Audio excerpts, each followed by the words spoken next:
Hello दोस्तों, हम रीता आप सबके नमस्ते प्रणाम करते ही आप सबके सामने हम एक बहुत प्यारा देवी गीत लेकर आई ही। आप लोग हमरे देवी गीत के सुनिया और कमेंट करके बताइए कि आप सबके देवी गीत कैसे लग। धन्यवाद। सोआता मालिया जगावेली मालिनिया हे उठाओ मालिना मैया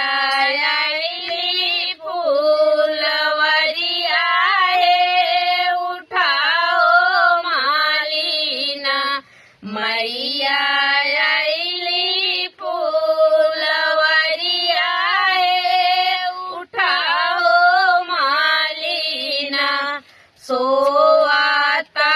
मालिया जा की उठी बैठी हो लपाकी धैले ना देवी मैया के चरनिया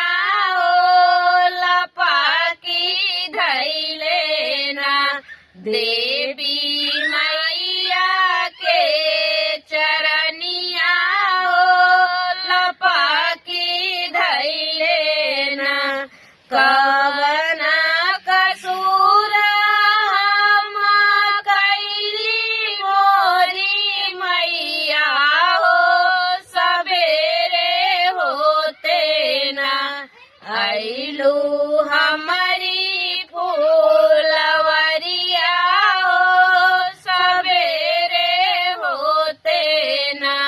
आइलू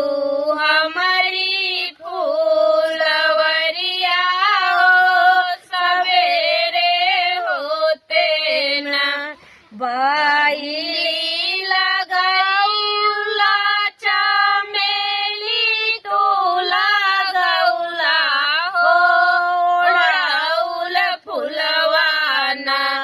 मालिका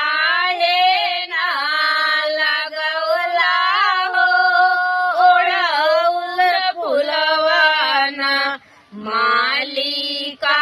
है ना लगौला ओढ़ौल फुलवाना आजू की रातिया बक्सा मोरी मैया सवेरे होते ना ओढ़ौल लाई के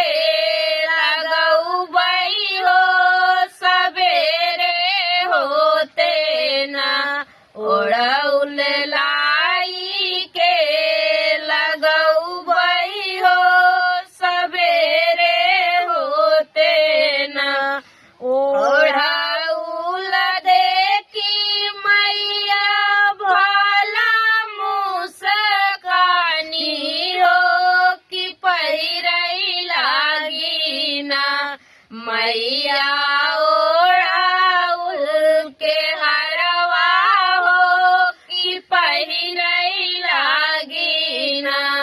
मैया ओढ़ौल के हरवा हो कि पहिरई लागी ना जैसे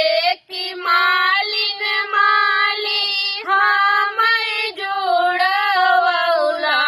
हो कि वैसे वैसे ना